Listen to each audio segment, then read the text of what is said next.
Hello friends, आपका स्वागत है हमारे यूट्यूब चैनल में। जैसा कि आप जानते हैं कि हम पॉलिटेक्निक के फर्स्ट सेमेस्टर के अप्लाइड मैथमेटिक्स के चैप्टर अरिथमेटिक प्रोग्रेशन को सॉल्व कर रहे हैं, जिसमें से हमने 1.1 को समाप्त कर दिया है और प्रश्नावली 1.2 को इस वीडियो में आगे की ओर बढ़ाएंगे। पहला क्वेश्चन दिया गया है कि निम्नलिखित के समांतर माध्य बताइए। 2 और 18 दिए गए हैं। तो समांतर माध्य को हम AM से रिप्रेजेंट करते हैं। किससे? AM से, अरिथमेटिक प्रोग्रेशन AM से। समांतर माध्य का सूत्र क्या होता था कि A दिया रहेगा और B दिया रहेगा, दोनों को जोड़ के 2 से भाग देते थे। तो यहाँ पे हम वो सूत्र लगाएंगे। पहला जो है वह A है प्लस दूसरा जो है वह B है 18, और यहाँ से हम क्या करेंगे, 2 से इसको हम भाग दे देंगे। 2 से इसको हम क्या करेंगे, भाग दे देंगे। 18 में 2 को प्लस करेंगे, 20 आ गया, उसमें 2 से भाग दे देंगे, कितना आया 10 में से 2 और 18 का समांतर माध्य 10। देखिए दूसरा क्वेश्चन क्या दिया गया है। दूसरा क्वेश्चन 8 और -20, 8 और -20 के 20 का समांतर माध्य निकालना है। 8 और -20 का, तो समांतर माध्य को AM से रिप्रेजेंट करते हैं। AM इक्वल टू क्या होगा, सूत्र क्या होता है, A + B/2 होता है।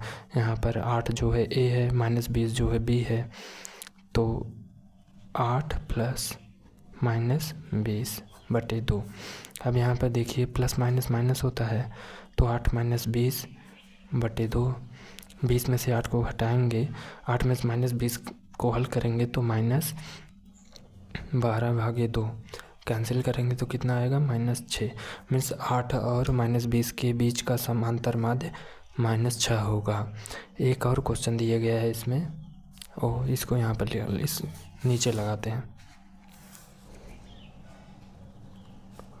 x + y का होल स्क्वायर और x - y का होल स्क्वायर, ये क्वेश्चन दिया गया है। कहा है कि समांतर माध्य निकालना। ये हमारा A है, ये हमारा B है। सूत्र होता है AM का। AM means arithmetic mean, means समांतर माध्य A/2 होता है। तो पहला जो है वह A है, दूसरा जो है वह B है। तो दोनों पहला पूरा लिखें, फिर प्लस, फिर दूसरा x - y का होल स्क्वायर बटे 2। इन दोनों को हल करेंगे। x + y का होल स्क्वायर, A + b का होल स्क्वायर का सूत्र लगाएंगे। A² + B² + 2xy रहेगा, ये भी नहीं रहेगा भाई, 2xy, ठीक है। फिर दूसरे का सूत्र लगाएंगे, A - b का होल स्क्वायर का सूत्र, x² + y² - 2xy और पूरे के बटे 2 कर देंगे। देखिए इसमें से कुछ कट रहा है, हाँ, 2xy - 2xy कैंसिल हो गया। अब x² और x² 2x² हो गया, प्लस y² और y² 2y² हो गया बटे 2। अब ध्यान से समझिए, यहाँ से हमने 2 को कॉमन लिया, कितना बचा, x² + y² बटे 2। 2 से 2 कैंसिल हो गया, क्या बचा हमारा, x² + y²। चलते हैं नेक्स्ट क्वेश्चन पे। अगला क्वेश्चन दिए गए हैं B, पहले का B, 3 और 18 के बीच 4 समांतर माध्य निकालना है। तो हमने पिछले वीडियो में जो है कि समांतर माध्य निकालने का फार्मूला पढ़ चुका है। अब इस वीडियो में इसको निकालेंगे। देखिए 3 कैसे निकालते हैं। सबसे पहले 3 और 18 के बीच 4 समांतर माध्य निकालने के लिए बोला है, ठीक है। तो हम मान लेते हैं, नीचे कर दें थोड़ा सा, माना 4 समांतर माध्य समानांतर, माना 4 समानांतर माध्य A1 A2 A3 A4 हैं। हमने सबसे पहले मान लिए भाई, चलो 4 समांतर माध्य मान लिए कि फलाने फलाने हैं, ठीक है। तो समांतर श्रेणी क्या प्राप्त होगी, तो समानांतर श्रेणी क्या बनेगी, ये जो 4 समानांतर माध्य हैं ये 3 और 18 के बीच में है।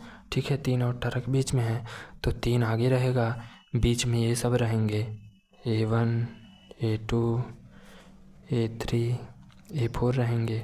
और किनारे देखो 18 रहेगा, क्योंकि 3 और 18 के बीच में ये चारों समानांतर माध्य हैं। ठीक है, ये समांतर श्रेणी आपकी मिल गई।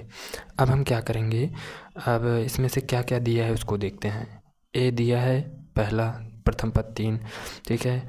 यल दिया है अंतिम पद 18। यन दिया है आपका 1 2 3 4 5 6, यन बराबर 6 हो गए, 6 पद हैं।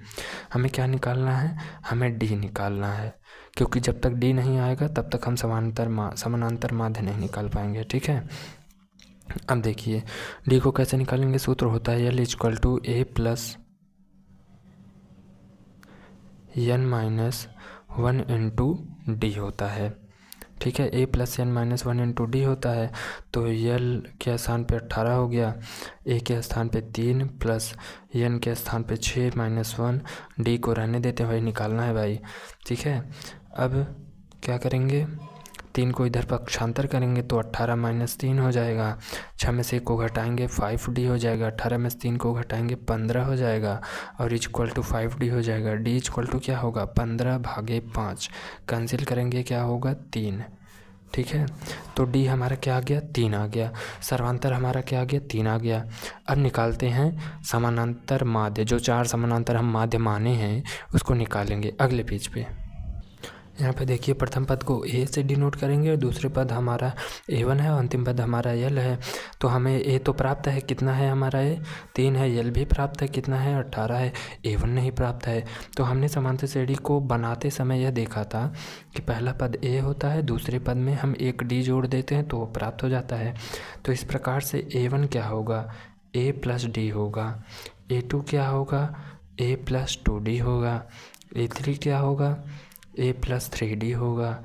A4 क्या होगा, A प्लस 4D होगा। ठीक है, इतनी बातें हो गई। अब A की वैल्यू हमें प्राप्त है, D की वैल्यू हमने निकाला है, कितना था देखते हैं, 3 था।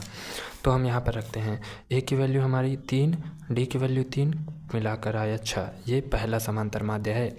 फिर A की वैल्यू 3, 2 गुणे और डी की वैल्यू 3, 3 दूनी 6, 3 9, ये दूसरा समांतर माध्य है। और उसके बाद 3 प्लस 3 गुणे 3, 3 त्रिक 9 3 12, ये तीसरा समानांतर माध्य है। उसके बाद जो है 3 प्लस 3 गुणे 4, ये है आपका 4 गुणे 3 या 3 गुणे 4, ये है आपका 4 3 12 3 15। ये 4 समानांतर माध्य हैं। अतः हम कह सकते हैं कि 3 और 18 के बीच 4 समानांतर माध्य 6, 9, 12, 15 होंगे। ठीक है, चलिए अगला देखते हैं। पहले के बी का दूसरा सवाल क्या दिया गया है, 5 और -9 के बीच 6 समानांतर माध्य डालें तथा इन समानांतर माध्यों का योग बताएं। मीन्स सबसे पहला काम हमें क्या करना है, 5 और -9 के बीच 6 समानांतर माध्य निकालना है। तो हम सबसे पहले मान लेते हैं। ठीक है, माना 6 समानांतर, माना 6 समानांतर माध्य A1 A2 A3 A4 A5 A6 होंगे। पहले हमने ये मान लिया। ठीक है, तो समानांतर श्रेणी क्या प्राप्त होगी,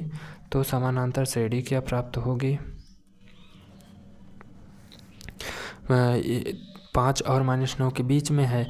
तो सबसे पहला पद 5 है, प्रथम पद 5 है। उसके बाद हमने A1 को माना, फिर A2 माना, फिर A3 A4 फिर A5 A6, 6 समानांतर माध्य माने। फिर उसके आगे -9 है, क्योंकि 5 और -9 के बीच ये 6 समानांतर माध्य है। इतनी बातें समझ में आई। अब देखिए, अब हम क्या करेंगे, क्या क्या दिया गया है। ए बराबर कितना है, प्रथम पद 5 है, चलिए ये हो गया। अंतिम पद यल बराबर कितना दिया है, -9 है, चलिए ये हो गया। पदों की संख्या n बराबर कितना है, 1 2 3 4 5 6 7 8, 8 पद हैं, चलो ये हो गया।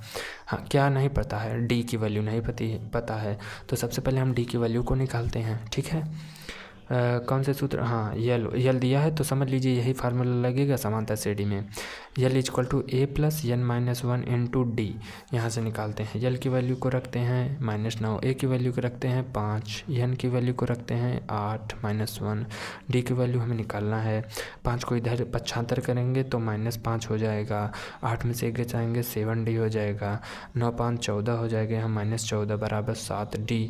डी इक्वल टू क्या आ जाएगा, -2। इसको हल करने पर मीन 7 से इसमें भाग देने पर -2 आ जाएगा, ठीक है। अब हमें डी पता चल गया, ठीक है। अब हम क्या करेंगे, प्रथम पद हमारा कितना दिया है, 5 दिया है, ठीक है। प्रथम पद हमारा कितना दिया है, प्रथम पद हमारा तो 5 है, लेकिन हमें 5 के बाद जो है 6 समानांतर माध्य चाहिए। तो a1 को हम क्या कह सकते हैं, प्रथम पद यदि a है, प्रथम पद को हम a से डिनोट करते ही हैं। प्रथम पद a है तो दूसरा पद मीन्स a1 क्या होगा, a प्लस डी, ठीक है। उसके बाद तीसरा पद मीन्स a2 क्या होगा, a प्लस 2d, फिर a3 क्या होगा, a प्लस 3d, ठीक है। फिर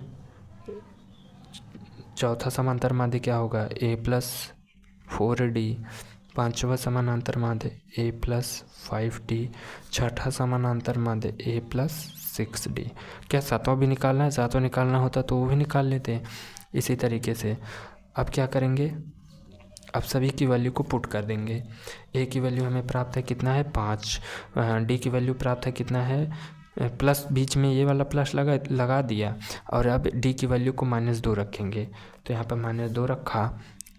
अब यहाँ पे देखिए 5 उतारा, प्लस माइनस -2, 5 में से 2 घटाया 3 आ गया, ठीक है। अब देखिए a को हमने 5 उतारा, प्लस बीच में प्लस रखा, 2 गुणे d की वैल्यू को -2 रखा, ठीक है। 5 उतारा, प्लस -2 और 2 का गुणा करेंगे तो माइनस आएगा, तो यहाँ पे माइनस रहेगा, -4 इक्वल टू आया 1। यहाँ पे देखिए 5 प्लस 3 गुणे -2 किया, क्या आया 5 - 6 इक्वल टू -1। यहाँ पे देखिए 5 प्लस 4 इंटू -2 किया, क्या आया 5 -8 इक्वल टू -3। यहाँ देखिए 5 प्लस 5 इंटू -2 आया, तो यहाँ पे क्या आया 5 - 10 इक्वल टू -5। फिर यहाँ पर देखिए 5 प्लस 6 इंटू -2 किया, तो यहाँ पर देखिए 5 - 12 इज इक्वल टू -7, ठीक है। हमें छहों समांतर माध्य प्राप्त हो गए। अतः हम कह सकते हैं कि 5 और -9 के बीच 6 समानांतर माध्य जो है कि 3, 1, -1, -3, -5, -7 होंगे। That's all. चलते हैं नेक्स्ट क्वेश्चन पे। सॉरी, अभी इसमें कुछ बचा हुआ है। इसमें क्या पूछा है, 6 समानांतर माध्यों का योग भी निकालना है। जो हमने 6 समानांतर माध्य निकाला है उसमें से 6 समानांतर माध्यों का योग भी निकालना है। तो हमने सूत्र पढ़ा था एक, फिर से लिखते हैं, बार बार सूत्र को लिखो भाई जिससे याद हो जाए। n समानांतर माध्यों का योग, n समानांतर माध्यों का योग कितना होता है, n गुणे a प्लस b/2। ये जो है पूरा समानांतर माध्य है, ठीक है। अब देखिए कैसे निकालेंगे। इसमें क्या कह रहा है, 6 समानांतर माध्यों का योग, 6 समानांतर माध्यों का योग,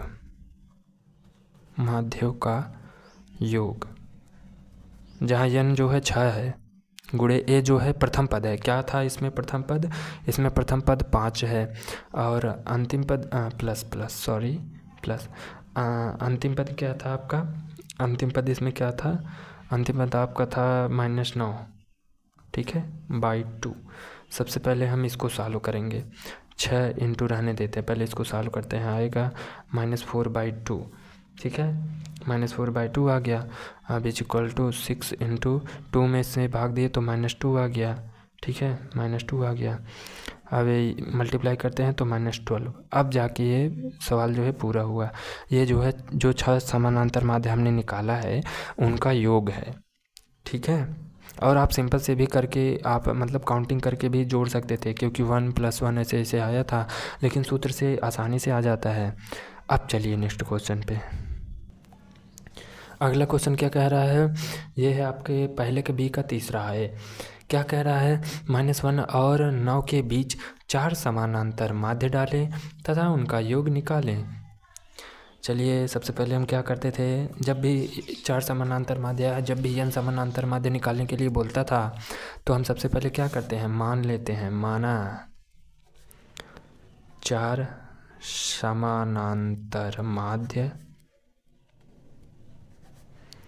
A1, A2, A3, A4 हैं। ठीक है, मान लिए। अब तो समानांतर श्रेणी कौन सी प्राप्त होगी, तो समानांतर श्रेणी कौन सी प्राप्त होगी, प्रथम पद ये है -1, फिर उसके बाद ये 4 समानांतर माध्य इसके और इसके बीच में प्राप्त हुए हैं, तो A1, A2, A3, A4, अंतिम पद क्या है, 9 है, 9। तो समानांतर श्रेणी इतना होंगे। ठीक है, इतनी बातें समझ में आई। अब देखते हैं इसमें क्या क्या दिया गया है। प्रथम पद दिया गया है A = -1 दिया गया है। अंतिम पद L बराबर दिया गया है 9। पदों की संख्या n 1 2 3 4 5 6, 6 पद दिए गए हैं। ठीक है, अब और क्या निकालना है, D की वैल्यू हमें निकालनी होती है। इसमें जब भी n समानांतर माध्य निकालना होता है हमें D की वैल्यू निकालनी होती है। चूँकि यहाँ पर L दिया है तो कौन सा सूत्र लगेगा, L = A + n - 1 × D। सभी की वैल्यू को लाकर इसमें रखते हैं। L की वैल्यू है 9, A की वैल्यू -1 प्लस n की वैल्यू 6 - 1, D को निकालना है। -1 को इधर करेंगे, 9 + 1 = 6 में से घटाएंगे 5D। ठीक है, 9 × 1 = 10 = 5D। D = क्या आ जाएगा, 10/5 = 2। D = आ गया हमारा 2। ठीक है, ये हो गया। अब हमारा प्रथम पद क्या है, हमारा प्रथम पद दिया है -1, तो उस और अंतिम पद हमारा 9 दिया गया है, तो प्रथम पद के बाद दूसरा पद आता है। ठीक है, प्रथम पद के बाद दूसरा पद आता है, दूसरा पद हमारा A1 है। ठीक है, और प्रथम पद को हम A से डिनोट करते हैं, प्रथम पद को A से डिनोट करते हैं, तो A1 = क्या करेंगे, A में हम 1D जोड़ देंगे, A2 में क्या करेंगे, A में हम 2D जोड़ देंगे, A3 में हम क्या करेंगे, A में हम 3D जोड़ देंगे, A4 में हम क्या करेंगे, A में हम 4D जोड़ देंगे। ठीक है, अब देखिए सभी की वैल्यू को पुट करते हैं। A की वैल्यू क्या होगी, यहाँ पर देखिए ऊपर दिया गया है -1 प्लस D की वैल्यू 2 = 1। ठीक है, अब देखिए A की वैल्यू -1, D की 2 × D की वैल्यू 2, 2 दूनी 4, 4 में से 1 गया 3। अब A की वैल्यू -1 प्लस 3 × 2, 3 दूनी 6 में से 1 गया 5, -1 प्लस 4 × D। D की वैल्यू कितनी है, D की वैल्यू कितनी है भाई, 2 है, 4 दूनी 8 में से 1 गया 7। तो अब हम कह सकते हैं कि -1 और 9 के बीच 4 समानांतर माध्य 1 3 5 7 होंगे। ठीक है, 1 3 5 7 होंगे।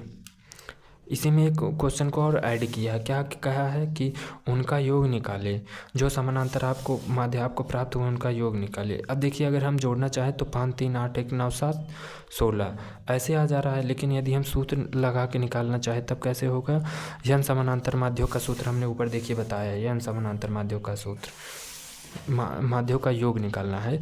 ठीक है, इसमें कितने समानांतर माध्य हैं, 4, तो 4 समानांतर माध्यों का योग निकालना है। 4 समानांतर माध्यों का योग निकालना है। सूत्र क्या होता है, n × A + B/2 होता है। n कितना है, मीन्स 4 दिया गया है, 4 इंटू ए कितना है, प्रथम पद होता है, प्रथम पद हमारा -1 है, अंतिम पद हमारा 9 है। ठीक है, तो हम वैल्यू को रखते हैं, प्रथम पद -1 और अंतिम पद 9/2। अब देखिए 4 गुणे -1 और +9 को पहले हल करेंगे, ये अलग है। -1 और +9 को पहले हल करेंगे, कितना आएगा 8/2। अब इसको सबसे पहले हल करेंगे। ठीक है, तो 2 चौक 8 हो गया, 2 चौक 8 हो गया। तो यहाँ क्या बचा, 4 × 4 = कितना बचा 16।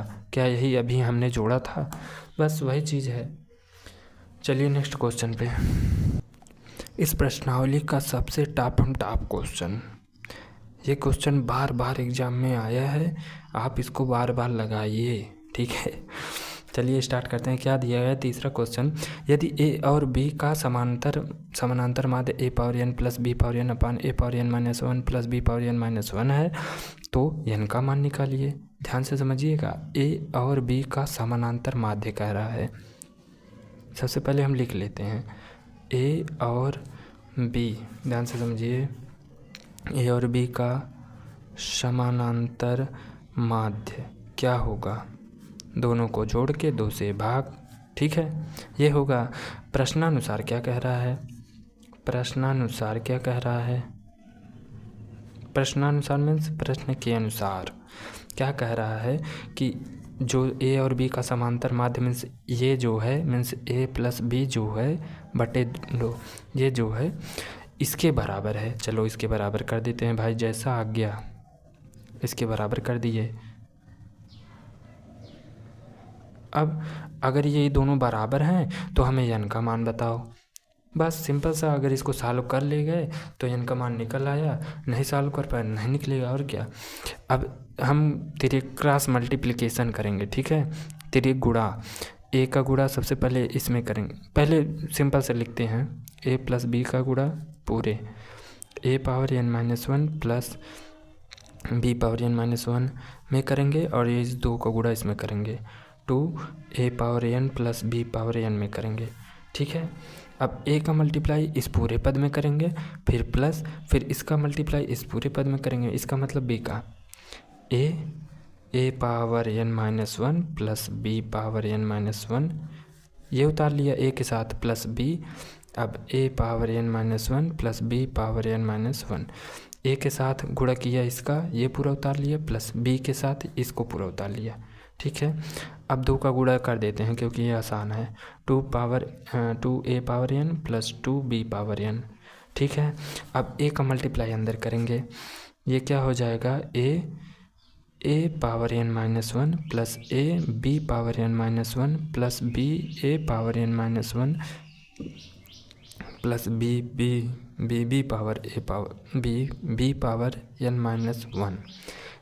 2a⁴n + 2b⁴n। अब देखिए a और a समान राशि हैं, जहाँ पर कुछ नहीं है वहाँ पर 1 है, a⁴n और a⁴n - 1 तो क्या हो जाएगा a⁴1 + n - 1 जुड़ जाएंगे। ठीक है, और यहाँ पर ये दोनों विषम राशि हैं तो ऐसे रहने देते हैं, ये भी दोनों अलग अलग राशि हैं तो जुड़ेगा घटेगा नहीं, वैसे रहने देते हैं। यहाँ पर देखिए ये दोनों सम राशि हैं और एक दूसरे गुणे में है, तो यहाँ पर b ये यहाँ पर 1 है, जहाँ पर कुछ नहीं वहाँ पर 1 है, जिस प्रकार से यहाँ पर 1 था, तो दोनों आधार समान है तो जो घाते हैं वो जुड़ जाएंगे और गुणे में है इसलिए। ठीक है, तो 1 + n - 1 = 2a⁴n + 2b⁴n। ठीक है, अब देखिए यहाँ 1 से 1 कैंसिल हो गया, क्या बचा a⁴n, फिर ab⁴n - 1 वैसे लिख लिए, फिर ba⁴n - 1 वैसे लिख लिए। अब यहाँ पर देखिए 1 से 1 कैंसिल हो गया, क्या बचा b⁴n बचा, 2a⁴n + 2b⁴n वैसे उतार लिए। अब देखिए a⁴n को हम क्या करेंगे, नहीं तो काम करते हैं 2a⁴n इन सबको उठा के इधर लाते हैं। ठीक है, इन सबको उठा के इधर लाते हैं, ये पूरा पद पूरा उतार लेंगे, a⁴n ab⁴n - 1 + ba⁴n - 1 + b⁴n। अब ये प्लस में है, इधर आएगा तो माइनस में, -2a⁴n, ये प्लस में है, इधर आएगा तो -2b⁴n = 0। ठीक है, अब देखिए समान राशियों को जोड़ेंगे घटाएंगे, ए बी, यहाँ पर बी के ऊपर n माइनस वन है, यहाँ ए के ऊपर n माइनस वन, ये तो घटेगा जुड़ेगा नहीं, चलो छोड़ो। अब ये ए पावर n है, यहाँ 2a पावर n है, मीन्स a पावर n है, और जहाँ कुछ नहीं रहता वहाँ 1 रहता है, ठीक है। तो मीन्स इसको और इसको हल करेंगे और b पावर n और 2b minus 2b power n इसको हल करेंगे, ठीक है। अब क्या करेंगे, पहले इन दोनों को उतार लेते हैं क्योंकि ये दोनों हल होंगे नहीं। A b power n minus one plus b a power n minus one, ठीक है। उसके बाद ए को एक तरफ लिखते हैं, बी को एक तरफ, 2a पावर n और ये प्लस में है तो प्लस a पावर n, फिर माइनस 2b पावर n और ये प्लस में है तो प्लस b पावर n। देखो दोनों को नज़दीक नज़दीक लिख दिए। अब इसको इन दोनों पदों को ऐसे उतार लेते हैं, इनका कुछ होना जाना है नहीं, ठीक है। अब -2 में से +1 को घटाएंगे तो -1 आता है, तो माइनस ए पावर n। अब -2b पावर n में से एक b पावर n को घटाएंगे तो क्या आएगा, -b पावर n आएगा बराबर 0, ठीक है। अब आगे देखते हैं। यहीं पर सभी स्टूडेंट आकर अटक जाते हैं। यहीं पर यदि क्वेश्चन को आप बार बार करेंगे तो याद हो जाएगा, ये वाला और ये वाला, पहला और चौथा, इसी में हम कॉमन लेंगे। क्या कॉमन लेंगे, ज़बरदस्ती कॉमन लेंगे, ध्यान से समझिए। हमें a माइनस बी के रूप में बदलना है, ठीक है, a माइनस बी के रूप में हमें बदलना है। तो हम क्या करेंगे, इसमें से b power n minus one को कॉमन लेंगे, तो यहाँ क्या बचा a और यहाँ क्या बचेगा -b। अब बताएंगे आपको कैसे सॉल्व किए हैं। देखिए आपका यही था, हमने क्या किया, b power n minus one को ज़बरदस्ती कॉमन किया और a बचा -b बचा, ठीक है, यही बचा। ये b कैसे आया सब लोग सोच रहे हैं। देखिए b power n minus one को कॉमन लेने का मतलब, इसमें से हम b power n minus one को का भाग दे रहे हैं, और जब हम a b power n minus one में से b power n minus one का भाग देंगे तो ये कैंसिल होगा, बचेगा a, तो ये पहला पद a आया हमारा। उसके बाद जब b पावर n में से हमने b power n minus one को कॉमन लिया, मीन्स b पावर n में से b power n minus one का भाग दिया तो क्या आया, देखिए यहाँ पे b पावर n और ये ऊपर चल जाएगा -n प्लस 1, ये कैंसिल, बचा हमारा b। तो इस प्रकार से हमने सॉल्व किया। अब यहाँ पर क्या करेंगे, हम यहाँ पर -b minus a power n को कॉमन लेंगे ना, -a पावर n को कॉमन लिए तो क्या बचा, b बचा, -b बचा, और यहाँ पर क्या बचा, एक सेकंड,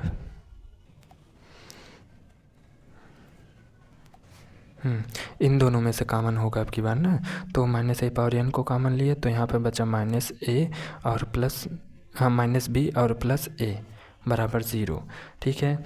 अब इस पूरे माइनस वाले पद को उधर भेज देंगे, b power n minus one को ऐसे लिख लिया, a माइनस बी को ऐसे लिख लिया, बराबर इस माइनस वाले पद को उधर भेजेंगे, प्लस में हो जाएंगे a power n minus one और एक कोष्टक में a माइनस बी, ये माइनस है, ठीक है। अब देखिए a माइनस बी को इधर भेजेंगे, a power n minus one को इधर लाएंगे, b power n minus one upon a power n minus one हो गया, ठीक है। अब ये वाला पद यहाँ आएगा, a minus b upon a minus b cancel हो गया, ठीक है, 1 आया। देखिए b power n minus one a power n minus one, सूत्र होता है कि यदि a पावर x हो और b पावर x हो तो हम इसको क्या लिख सकते हैं, ab का होल पावर x, ठीक है, ये नियम होता है। तो वैसे यहाँ पर भी b power n minus one है, a power n minus one है, तो इसको हम लिखेंगे b बटा a का whole power n minus one बराबर 1। और एक सूत्र होता है कि यदि किसी भी कोई भी चर राशि हो, उसकी घात यदि 0 होता है तो उसको हम 1 लिखते हैं। यहाँ पर क्या है, इसको रहने देते हैं। यहाँ पर एक कब लिखेंगे, चूँकि हमें आधार जो है समान करना है दोनों पक्षों का, तो हम यहाँ पर b बाई a का पावर 0 लिख देंगे। इसका भी हल जो होगा 1 आएगा, और यहाँ पर हमारा आधार भी समान हो जाएगा। जब आधार हमारा समान हो जाएगा तो हम घातों की तुलना कर देंगे। तो यहाँ पर हम लिखेंगे घातों की तुलना करने पर, घातों की तुलना करेंगे तो n minus one equal to 0, n equal to आएगा 1, that is the answer, n का मान। देखिए बहुत इम्पॉर्टेंट क्वेश्चन है, बार बार इसको लगाइए। चलते हैं नेक्स्ट क्वेश्चन पे। हमने 2 तक क्वेश्चन को सॉल्व कर लिया। अब तीसरे क्वेश्चन को देखते हैं, ये भी इम्पॉर्टेंट है। देखिए, यदि क्वेश्चन कह रहा है यदि x, y, z समांतर श्रेणी में है तो x तथा y का समानांतर माध्य a, y तथा z का समानांतर माध्य b है, तो सिद्ध करो a तथा b का समानांतर माध्य y होगा। पहले हमें देख लीजिए सिद्ध क्या करना है। ठीक है, सिद्ध क्या करना है, सिद्ध करना है, लिख लेते हैं, सिद्ध करना है।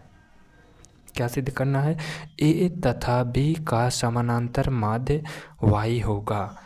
a तथा b का समानांतर माध्य को हम दोनों को जोड़ के बटे 2 लिखते हैं और इज इक्वल टू y के बराबर कह रहा है, यही हमें सिद्ध करना है। a तथा b का समानांतर माध्य को हम ऐसे लिखते हैं और जो कि y के बराबर होना चाहिए, यही हमें सिद्ध करना है। अब क्वेश्चन क्या कह रहा है, प्रश्नानुसार